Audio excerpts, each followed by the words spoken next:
네, 오늘 설교 제목은 그리스도의 몸, 교회가 그리스도의 몸입니다. 이런 제목의 말씀입니다. 오늘은 좀 다른 주일 설교보다도 성경 인용 구절이 조금 더 많습니다. 여러분이 참고하시고 들으시기 바랍니다. 오늘은 우리가 주일 공부 시간에 니케아 신경을 계속해서 배우고 있죠. 네 번째 시간, 마지막 시간인데요. 교회에 대해서 배우는 그런 날입니다. 그래서 제가 주보 칼럼에도 그렇고 지금 이 시간 설교도 그렇고 또 교제 시간에 있을 주일 공부 시간도 모두가 다 교회에 대한 것입니다. 자, 우리에게는 교회가 중요합니다. 말할 필요가 없지요. 그런데 얼마나 중요할까? 이렇게 묻는다면 대답은 다양할 수 있을 것입니다. 아마도 믿음의 정도에 따라 답이 조금씩 달라질 수 있겠지요. 어린아이에게 어른들이 종종 하는 질문이 있습니다. 엄마가 좋아? 아빠가 좋아? 제가 어렸을 때 가끔 이 질문을 받았는데요. 그때 어린아이였으면서도요, 참 어린아이, 참 곤란하게 만드시더라고요. 저는 제 기억에는 좀 멈칫하면서 엄마도 좋고 아빠도 좋아요. 물론 그때는 아빠라고는 하지 않죠. 아버지라고 했죠. 엄마도 좋고 아버지도 좋아. 이런 식으로 대답했던 것 같습니다. 그런데 어느 날 제 손자 아이를 보니까 어떤 사람이 엄마가 좋으냐 아빠가 좋으냐 이렇게 물어왔어요. 그러니까 제 손자 아이는 단번에 엄마 그러더라고요. 아무튼 제 생각에는요, 우리 어린아이 힘들게 만드는 질문 안 하는 게 좋을 것 같기도 해요. 자, 좀 다르기도 하고 비슷한 질문이기도 한데요. 이해하시고 들으시기 바랍니다. 이 질문입니다. 자, 여러분, 교회가 좋습니까? 세상이 좋습니까? 물론 답은 알고 있지만 마음속으로는 좀 이렇게 갈등이 생길 수 있죠. 예. 어떨 땐 좀 대답하기 곤란한 면도 있습니다. 물론 이 질문 저변에는 교회와 세상을 분리해 놓는 그런 전제가 깔려 있지요. 자, 제가 오늘 교회와 세상 관계 이런 말씀을 드리는 것은 아니고 교회에 대한 말씀을 드리려고 일단 이렇게 질문을 던져보았습니다. 저는 어려서부터 이유는 잘 모르겠는데요, 교회가 좋았습니다. 교회 가는 것이 좋았고요. 또 크면 클수록 교회와 관련해서 하는 일들이 좋았습니다. 초등학교, 중고등학교 때, 학생 때까지는요, 솔직히 학교는 의무로 갔고, 교회는 좋아서 갔습니다. 제가 초등학교, 중학교 시절에는요, 제가 다니던 교회에 종이 있었습니다. 종탑 이렇게 해갖고요, 종이 있었어요. 아마도 예배 1시간 전, 그런 것 같아요. 예배 1시간 전. 그리고 30분 전에 종을 쳤는데, 제가 학생 시절에는요, 나도 저 종 좀 한번 쳐봤으면, 그런 마음이 좀 간절했습니다. 겨울에는요, 제 다니는 교회가 1층, 2층이 있었는데, 1층, 2층 다 톱밥 난로가 있었어요.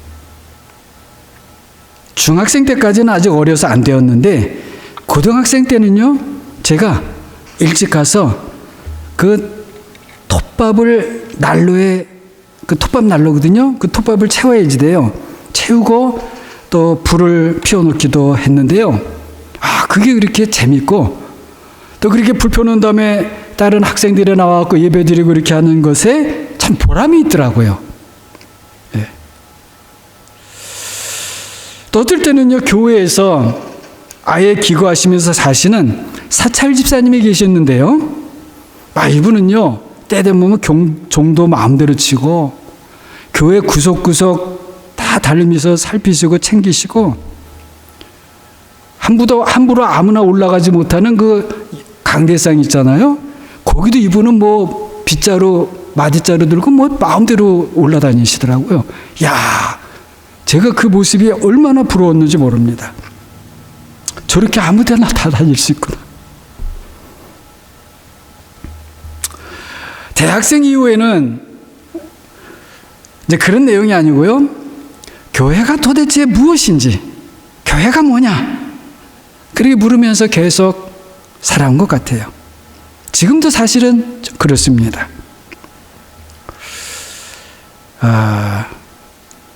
어떤 유행가 가사인 것 같은데요.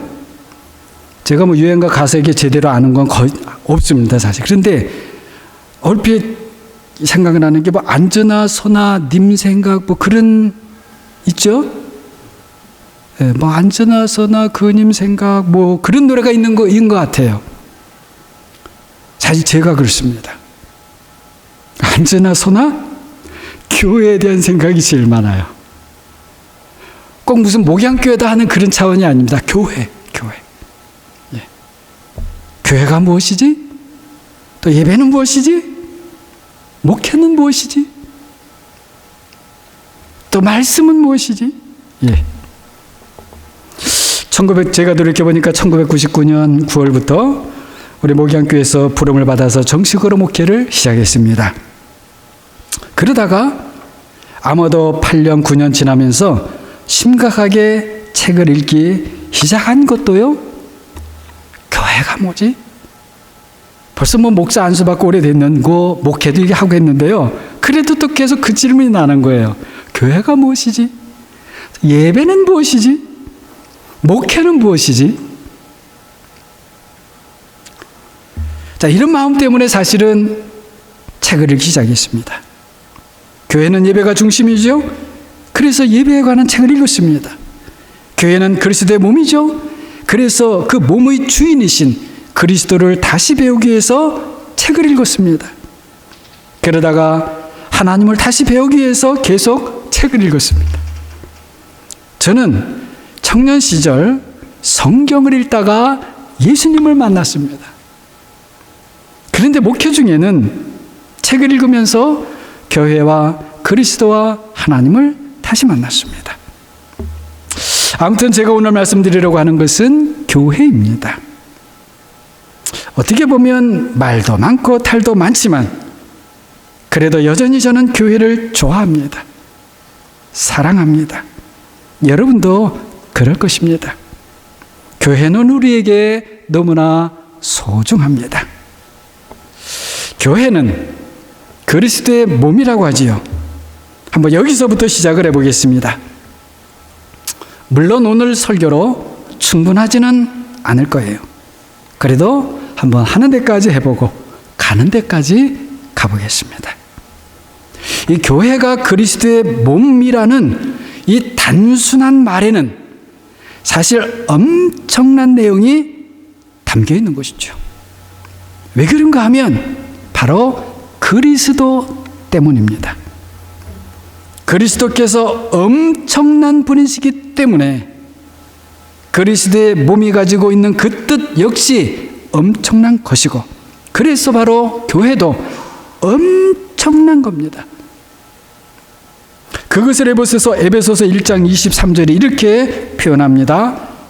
교회는 그의 몸이니 만물 안에서 만물을 충만하게 하시는 이의 그분의 충만함이니라.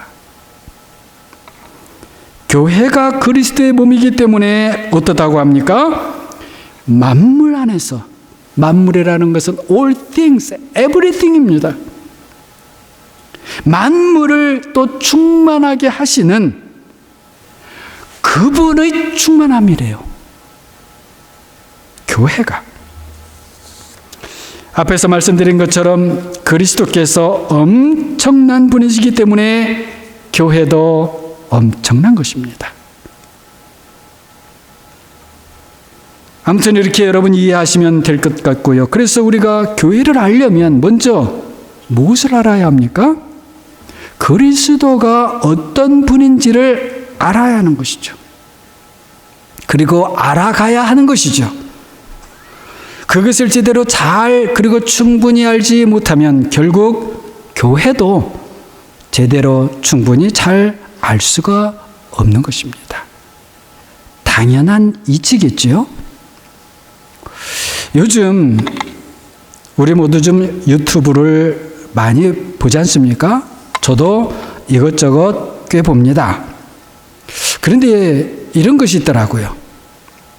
세상에서 이런저런 문제들을 이렇게 다루면서 뭐 정치의 문제, 사회 문제, 또 전쟁, 민족 분쟁, 뭐 국경 갈등, 사회 갈등, 뭐 이런 다양한 문제들을 이야기하면서 그러면서 나름대로 해결책을 찾아보려고 하는데 모든 문제들의 이면에 있는 문제가 무엇인가? 결국 경제라고 그래요. 뭐 일리가 있는 것 같더라고요. 그래서 문제의 해결책도 결국 경제 문제의 해결에 있다는 겁니다. 그렇게 하면서 이런 말로 요약을 하더라고요. 여러분 이것도 좀 이러고 뭐 설교 시간에 이런 말까지 하는가 그냥 이해하시고요. 어떻게 정리를 하냐면 이 바보야. 문제는 경제야. 이렇게 결론을 내는 거예요. 자, 오늘날 교회에 대한 문제 제기를 또 많이 합니다. 그리고 솔직히 문제들이 또 많이 있습니다. 그리고 생각보다 심각하기도 합니다. 그리고 이러한 문제들에 대한 교회의 치유와 회복이 어떻게 있을 수 있는지, 그리고 그 치유와 회복을 넘어서 새로운 성장과 21세기에 맞는 그런 새로운 성장과 부흥에 대한 대안들을 제시합니다. 교회가 이제 이렇게 하면 될 겁니다. 저렇게 하면 될 겁니다. 다들 다 들어보면 일리가 있고 맞는 말이더라고요. 그런데 저는 그런 논의들을 보고 있으면 제 마음 한편으로 사실은 이런 마음이 듭니다. 다시 한번 여러분 아까하고 좀 그 말하고 이렇게 관련해서 이해하고 들으시기 바랍니다. 바보야. 문제는 그리스도야. 제가 세상 사람들이 하는 표현을 갖다가 썼지만 사실은 제 마음이 정말 그래요. 제가 누구를 꼭 지칭하는 건 아닙니다. 그런데 이 바보들아, 우리의 문제는 그리스도를 제대로 충분히 잘 알지 못하는 거야. 문제는 그리스도라고. 다시 말씀드립니다. 제가 이거는 누구를 특정해서 비난하고 하려는 말이 아니고요. 제 자신이 답답하고 정말 안타까운 마음이라 달리 좀 그런 순한 말을 좀 쏘지 못하겠는 거예요. 듣는 사람이 이것이 무슨 소리야 하고 뒤를 돌아보게 하려면 어떨 때는 좀 센 말을 해야 될 때가 있지 않습니까? 그런 뜻에서 바보야. 문제는 그리스도야. 이걸 외치고 싶어요. 여러분이 좀 저의 마음을 이해해 주시면 좋겠습니다. 교회는 엄청난 무엇이라고 말씀드렸습니다. 도대체 뭐가 그리 엄청나다는 것인가? 오늘은 그저 엄청납니다. 매우 엄청납니다. 비교할 수 없이 엄청납니다. 최고로 엄청납니다. 이렇게만 말씀을 드리겠습니다. 교회는 왜 그렇게도 엄청난가? 어떤 사람들은 교회가 엄청나다는 것을 증명하기 위해서 많은 사람들이 모여야 한다고 생각을 합니다. 거기다가 교회당 건물도 사람들이 와 할 정도로 그렇게 놀랄 정도로 크고 초현대식이면 더 좋다고 생각을 합니다.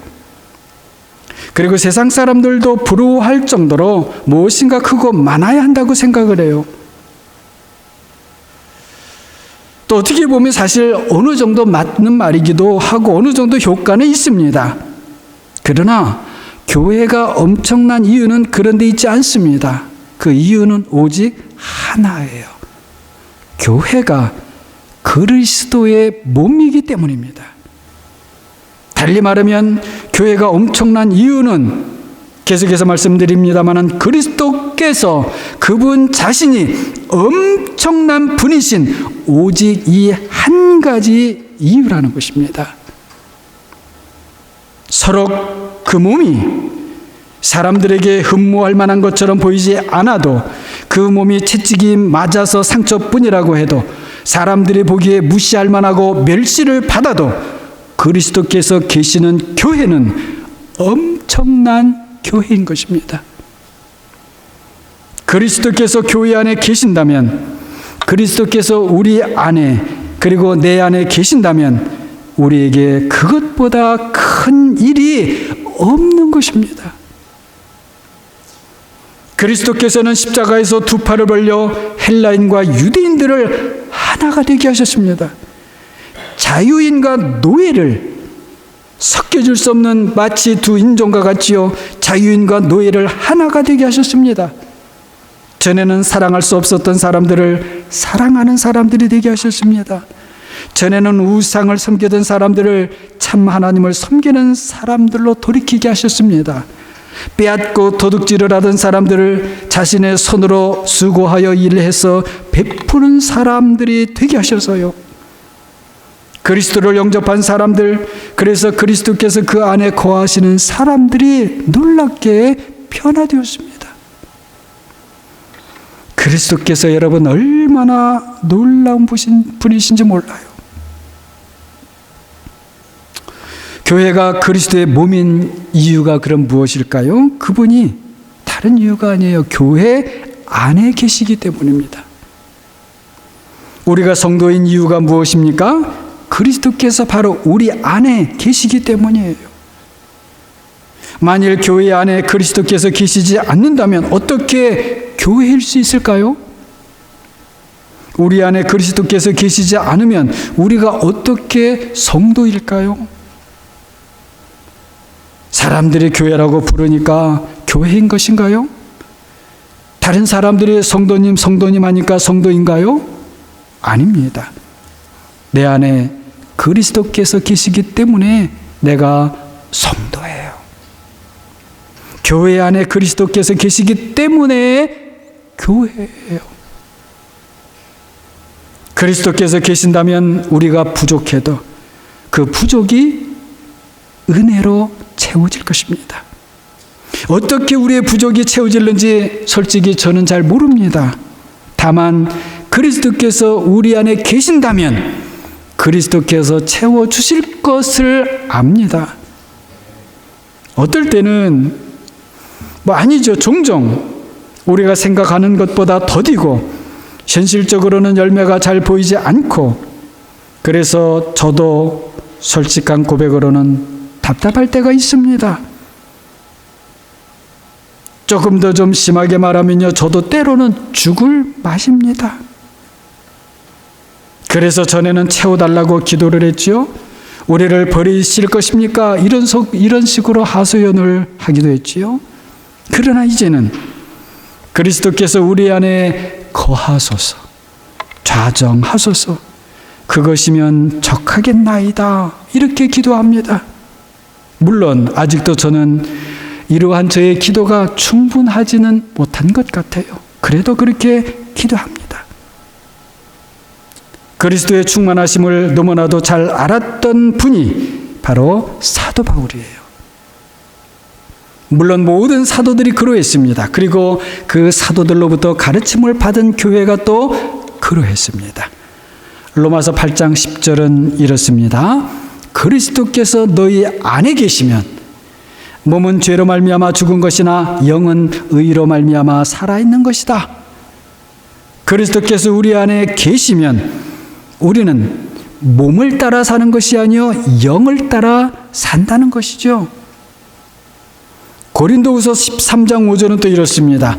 예수 그리스도께서 너희 안에 계시는 줄을 너희가 스스로 알지 못하느냐? 그렇지 아니하면 너희는 버림을 받은 자니라. 우리가 버림을 받는 것은 우리가 처한 부족하다는 현실이 아닙니다. 고난을 겪는 그런 나의 현장이 아니에요. 우리 안에 그리스도께서 계신다는 것을 모르는 무지가 우리를 마치 버림받은 고아처럼 만드는 것입니다. 그래서 사도 바울은 에베소 교회를 향해서 이렇게 기도하는 것이지요. 에베소 3장 17절입니다. 믿음으로 말미암아 그리스도께서 너희 마음에 계시게 하시옵고. 사도 바울의 간절한 기도가 무엇입니까? 그리스도께서 에베소 교회인들의 마음에 계시는 것입니다. 그렇게 그리스도께서 에베소 교회 성도들 안에 계시면 어떤 일이 생길까요? 19절이 그것을 보여줍니다. 그 너비와 깊이와 높이와 길이가 어떠함을 깨달아 하나님의 모든 충만하신 것으로 너희에게 충만하게 하시기를 구하노니. 하나님의 모든 충만한 것이 여러분 어디에 있습니까? 그리스도 안에. 다시 말씀을 드리면 그 그리스도께서 가지고 계시다는 거예요. 하나님의 충만하심을. 하나님의 충만하신 것을 다 가지고 계시는 그리스도께서 우리 안에 계시면 그것을 우리에게 아낌없이 주시는 그분으로 인해 우리도 충만해지는 것이지요. 문제는 그리스도의 것이에요. 그래서 이렇게 그리스도께서 그 안에 계셨던 사도 바울이 빌립보서 1장 21절에서는 내게 사는 것이 그리스도니 죽는 것도 유익하다. 그렇게 고백하는 것이죠. 그리스도께서 성령으로 내 안에 우리 안에 계시는 그 삶이 세상에서 가장 복된 삶입니다. 그것보다 더 복된 것은 없습니다. 내 안에 그리스도께서 사시는 그런 사람은 마땅하고도 당연하게 그리스도를 닮아가게 됩니다. 그리스도께서 내 안에 사시는데 어떻게 그분의 말씀을 안 들을 수가 있고 어떻게 그분을 따라가지 않을 수가 있겠고 그래서 어떻게 그분을 닮아가지 않을 수 있겠습니까? 그렇게 되지 못하는 것이 아마도 더 어려울 것이겠죠. 그렇게 안 되는 것은 그리스도께서 내 안에 계신다는 것을 믿지 않고 그래서 알지 못하기 때문인 것이죠. 우리가 예수 그리스도를 믿는다는 것은 어떤 것입니까? 그분을 영접한다는 것이고 그래서 그리스도께서 내 안에 계신다는 거예요. 네, 그것이 무엇입니까? 그것이 어떻게 가능하지요? 성령으로 모든 것이 가능한 거예요. 그래서 요한복음 16장 7절을 보게 되면은요, 예수님께서 제자들에게 이렇게 말씀하시지요. 내가 너희를 떠나가는 것이 너희에게 유익이라. 왜냐하면 내가 아버지께로 가면 내가 너희에게 누구를 보내줘요? 성령을 보내줄 것이기 때문이다 말씀하시는 거예요. 뿐만 아니라 그리스도께서 계시는 사람들은 그리스도의 몸의 지체들이 되어갑니다. 로마서 12장 5절을 보세요. 우리 많은 사람이 그리스도 안에서 한 몸이 되어 서로 지체가 되었다. 오늘 함께 읽은 에베소서 4장 16절에서는요. 그에게서 온 몸이 각 마디를 통하여 도움을 받음으로 연결되고 결합되어 각 지체의 분량대로 역사하여 그 몸을 자라게 하며 사랑 안에서 스스로 세우느니라. 여러분, 그 그리스도의 몸 안에서 무엇인가 지금 꿈틀꿈틀 그렇게 되는 것 같지 않아요? 놀라운 일입니다. 왜 그래요? 그리스도께서 성령으로 일하시기 때문입니다. 달리 말하면 그리스도 안에서 성령께서 일하시기 때문이에요. 놀랍죠? 그러므로 우리가 서로를 더 이상 육신을 따라보는 것이 아니라 오히려 서로를 그리스도 안에 있는 지체들, 형제들, 자매들로 보고 성령께서 어떻게 일하시는지를 보도록 하십시다. 중요한 것이 무엇입니까? 우리가 서로를 어떻게 부르느냐 하는 것이 아니라 어떤 마음으로 보느냐 하는 것이에요. 그리스도께서 우리 안에, 내 안에, 여러분 안에 계시는 것으로 보아야 한다는 거예요. 이것이 믿음이라는 거예요. 우리 육신의 눈으로는 그렇게 안 보여도 말씀을 따라서 믿고 보는 거예요. 그리고 그리스도 안에서 성령 하나님께서 일하시는 것을 기대하면서 바라는 거예요. 우리가 어떻게 그리스도의 몸이 되어가는지 우리는 잘 모릅니다. 여러분, 내가 이렇게 하면 잘 될 거야, 저렇게 하면 잘 될 거야. 아니에요. 그리스도께서 움직이실 때까지 여러분 움직이지 마세요. 성령님께서 우리를 만들어 가시는 걸 볼 때까지는 여러분 찬양을 조금 멈출 수도 있어요.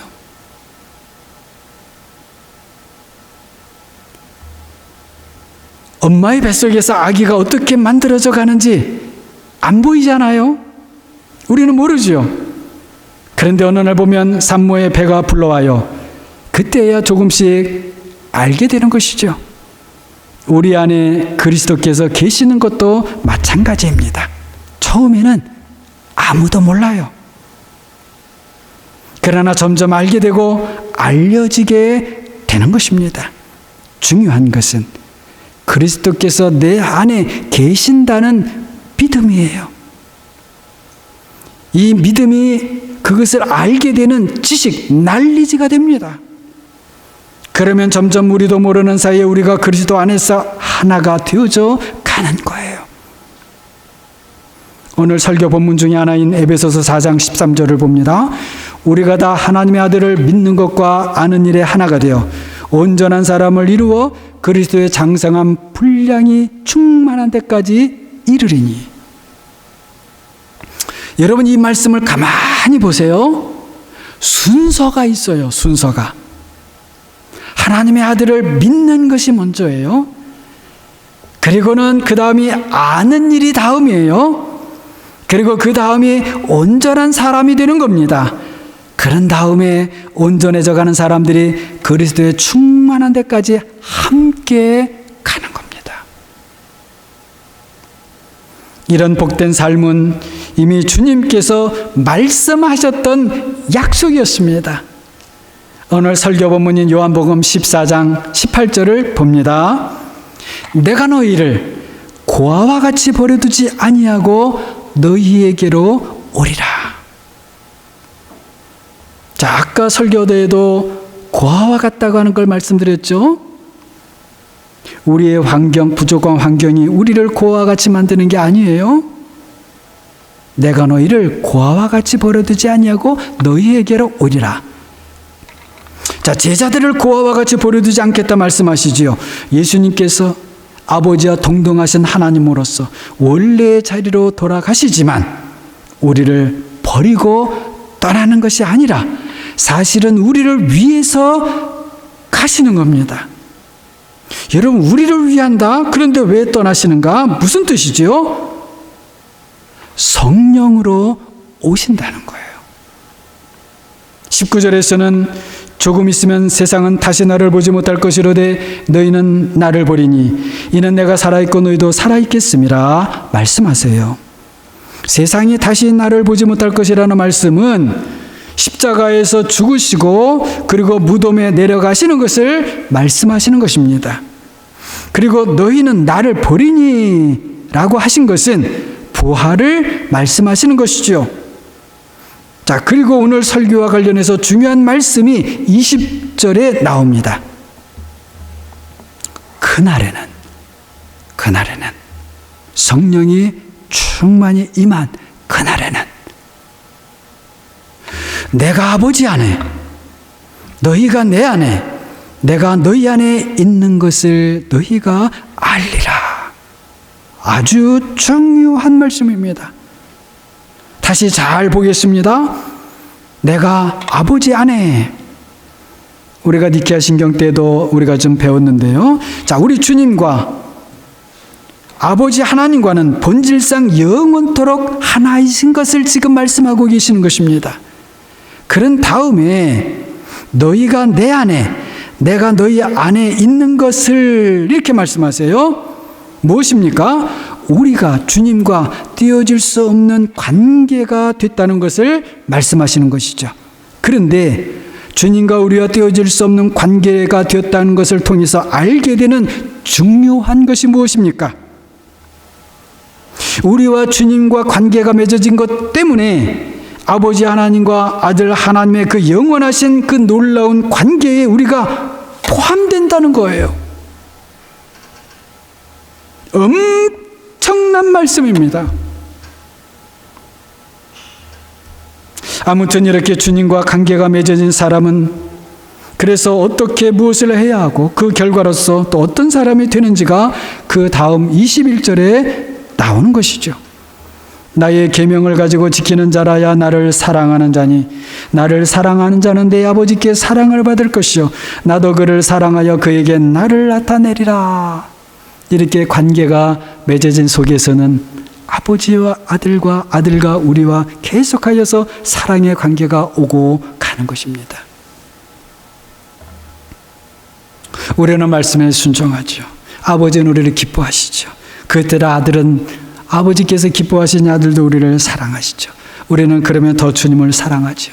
주님을 사랑하면 사랑할수록 우리는 아버지께 더 가까이 나아가죠.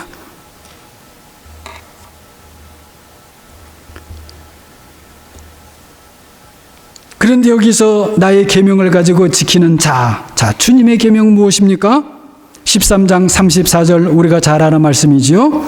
새 계명을 너희에게 주노니 서로 사랑하라. 내가 너희를 사랑한 것 같이 너희도 서로 사랑하라. 이 새 계명이라는 이 말씀이 중요합니다. 어떤 점에서 새로운 계명이라는 말씀일까요? 사랑하라는 계명이 이전에 없었던 것이 아닙니다. 우리 예수님께서 하나님의 계명들을 다 요약하면 무엇이라고 하셨나요? 하나님을 사랑하라. 그와 같이 내 이웃을 내 몸처럼 사랑하라. 그런데 그런 사랑을 포함하면서 넘어서서 예수님께서 하시는 말씀은 말씀이 새 계명인 이유, 그 새 것인 이유가 무엇입니까? 내가 너희를 사랑한 것 같이 그와 같이 너희도 서로 사랑하라는 이것이 새로운 것입니다. 우리가 사랑하는 근본적인 모범이 누가 되시는가? 주님이 되시는 것입니다. 그렇기 때문에 우리가 서로 사랑하기 전에 그 서로 사랑하는 것이 제대로 된 사랑이 되려면 주님께서 우리를 어떻게 사랑하셨는지를 먼저 잘 배워서 알고 잘 익혀야 하는 것입니다. 그러니까 어떻게 보면 우리가 서로 사랑하는 것은 주님께서 우리를 어떻게 사랑하셨는지를 보여주는 거울과 같은 것이 되는 것이지요. 이러한 주님의 모든 말씀들을 깊이 깨닫고 성령을 따라 그 주님의 말씀이 자신 안에서 이루어지는 삶을 살았던 사람이 바로 사도 바울이었던 것입니다.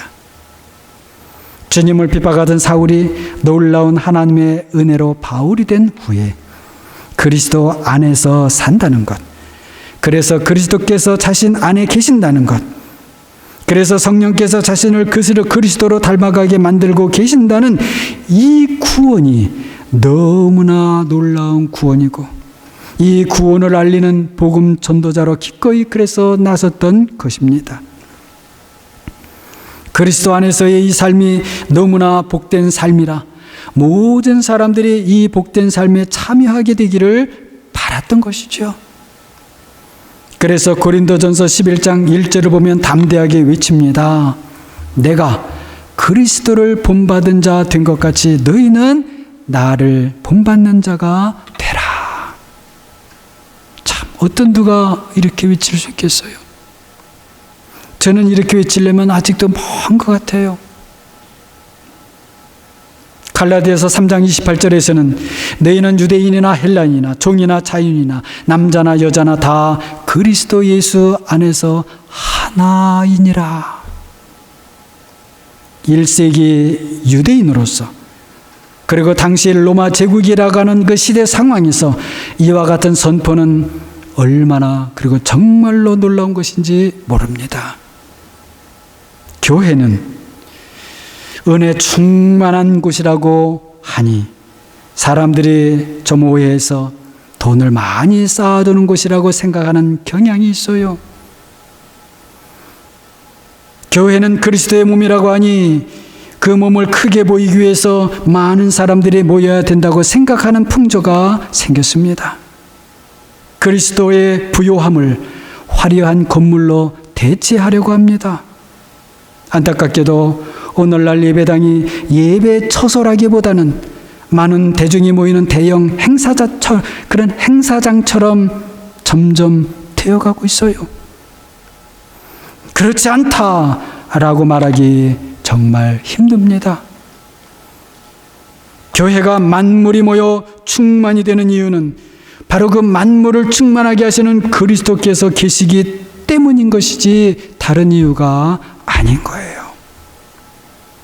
그리스도께서 내 안에 계신다면 나는 더 이상 육신으로 판단되는 사람이 아니라 성령이 거하시는 거룩한 몸입니다. 거룩한 지체들이 모여 그리스도의 몸이 되는 교회가 비로소 될 것입니다. 그리스도께서 교회에 계신다면 교회는 그 그리스도로 인하여 이미 충만한 교회입니다. 부족한 것은 채워질 것이고 아픔과 상처는 치유를 받을 것이고 교회는 이 땅에서 하나님의 나라를 보기 시작할 것입니다. 그리스도께서 모든 교회에 계신다면 모든 교회는 일치를 이루어 하나가 될 것이고 교회와 교회 사이에 있는 우열은 사라지고 형제가 발현될 것이고 세상에서 볼 수 없는 하나님의 정의와 공평과 평화가 세상에게 선포되게 될 것입니다. 우리는 우리 안에 그리스도께서 계신다는 것을 알기 위해서, 그것을 알리기 위해서 무슨 과시를 할 필요는 없습니다. 다른 사람들에게 들어보라고 과도한 소리를 낼 필요도 없습니다. 우리 안에 그리스도께서 계신다면 그리스도께서 친히 우리 안에 계신다는 것을 성령으로 나타내실 것입니다. 성경이 계속해서 우리에게 알려주는 것은 우리가 믿음으로 그리스도 예수 안에 있다는 것입니다. 우리가 예수 그리스도와 함께하면 우리가 바로 하나님의 자녀들이고 그리스도께 속한 자이며 우리가 바로 이 세상에 있는 그리스도의 몸이고 서로가 그 몸의 지체들이라는 것입니다. 이 이상으로 우리에게 복된 것이 있는지 저는 알지 못합니다. 우리가 그리스도 예수 안에 있다면 바로 그 그리스도 예수 우리께서 우리 안에 내 안에 계신다는 것이죠. 모든 하나님의 은혜는 우리 안에 계시는 그 그리스도로부터 성령으로 말미암아 우리에게 전해집니다. 육신을 따라서가 아니라 성령을 따라서입니다. 그래서 우리는 성령의 하나 되게 하신 것을 힘써 지켜야 하는 것이지요. 육신을 따라 하나 되는 것이 아니라 성령을 따라 하나 되는 것에 바로 그리스도의 몸이 있고 그 몸이 세워지고요. 그리고 그리스도의 몸이 있는 곳에 만물을 충만하게 하시는 분의 충만이 있을 것입니다. 그 충만이 여러분과 저에게 그리고 우리 교회와 이 땅의 모든 교회들에게 있기를 주님의 이름으로 축원합니다. 기도합니다.